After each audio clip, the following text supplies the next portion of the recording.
carane Pak Gondo kan bunder to diputer. Maksudnya anake Pak Gondo. Gawe-gawe iki anake Pak Gondo mosok duwe anak metune kondi. Awakmu gawe-gawe Pak Gondo kok ndek anak. Anake Bu Ririn Karo sapa? Pak Gondo. Loro berarti.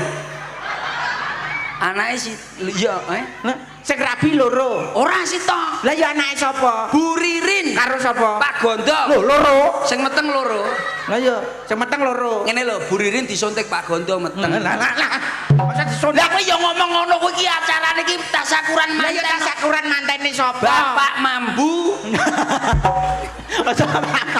Lah Gondo ya Mambu. Pak Gondo. Pak Gondo sekeluarga didongakne sehat terus. Amin. Rezekine lancar. Sapa ngerti somben Mas Gondo wis ngomong. Cak Percil kalau emang masyarakatku seneng acara campur sari koyok ngene iki, Mas Gondo ape nanggap koyok ngene iki